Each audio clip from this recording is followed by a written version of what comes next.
We'll take a quick run through on other ridings here on the island and how things shaped up for all the parties in different regions. One of the biggest stories here was the defeat of Green Party leader Sonia Furstenau. Her party still sent, though, 2 MLAs to the capital, but she will not join them. The other major change here on the island was the Greens' Rob Botterill took the Saanich North and Islands riding. As we whip through some of the other results, not much change. Where the NDP won in the past, the party won again from the central part of the island down through Nanaimo. Also, it was expected to be a battleground there, but the NDP taking both seats there, Cowichan Valley going orange again, and much on the South Island. Same picture outside of the ridings already mentioned. The NDP dominating the southern part of the island, and as Dean Stoltz showed us moments ago, a much different picture through the north, where we're going to have much more on this developing story as BCers still have to wait again for who will be the next government and our premier of our province and what deals need to be made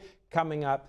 We have much more on this. Joining us now, we have our very own political correspondent, Rob Shaw, after last night's huge coverage. Thank you for taking the time. You must be exhausted. I know you've been on the trail all the time, finally capping off, wanting to put a bow on it all last night. And once again, deja vu, 2017, we're not there yet. No, we are back actually kind of very similar to 2017. I was analyzing what David Eby said today, which is, hey, we won the popular vote. We won the most number of seats. We're going to govern. Almost identical to Christy Clark in 2017 in terms of language. So, you know, there's that old line from, I think, a Batman movie. You either die the hero or you end up becoming the villain. So now the NDP are in the position of the Liberals in 2017. But last night I thought was really kind of extraordinary because we changed the electoral map to erase some of the NDP wave from 2017 and 2020. And you were talking a bit about that. And so we've kind of reset in some cases where voters were at just a few years ago. And going ahead, let's say the numbers stay as is. What does the legislature look like to you? Like what as BCers, as civilians, how are we operating with this type of government? Well, it's still functional. And I think, you know, if we keep the numbers that we have right now, and in the past in 2017, we saw that recounts and the kind of mail-in ballots that arrive after deadlines for advanced voting, which is what we'll be counting here, they don't really change the trend lines of how people voted. The parties sort of maintain that. And in that situation, you do have a functional parliament. You can make it work with the numbers that we see here. The question is for how long?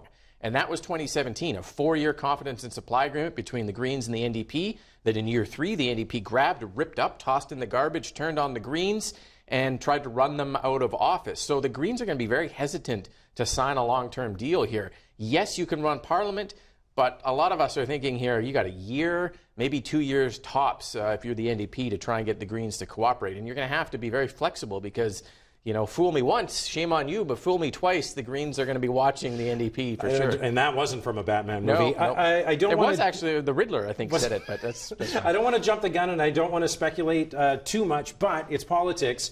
How much of this rests on David Eby? You had a majority going into this. Horgan had, I don't know if a dynasty is the right word, but he had full control over the province. Are people going to be coming after Eby's head if this is what the NDP is going to look like in government? Yeah, when you look at the failures of the NDP here, and they won, but they also lost this election, you have to go back to the start of David Eby 22 months ago. He ran a very centralized premier's office. He brought in unelected special advisors who handled really contentious issues like the Land Act changes for Indigenous reconciliation. Their names weren't on the ballot. But the people who had to push those files into reality, Nathan Cullen, the lands minister, he lost his job last night. So David Eby is going to be challenged to reconstitute a premier's office, run very centralized by him when he no longer looks like the smartest political strategist in the room, by special advisors who left a mess in their wake. That is going to be tough. And that's the kind of premier he is. He's a lone wolf. He's not a let's work with everyone. And is he going to be a new version of himself in this premier's office? And will the NDP want him to be their leader in the next election? Those are big questions. Will the Conservatives want John Rustad to be their leader in the next election as well? Those are existential questions that leadership reviews and party race post-mortems are going to get into in the months ahead. All right, and we'll be breaking down this, I'm sure, in the days ahead as we wait to find the final results.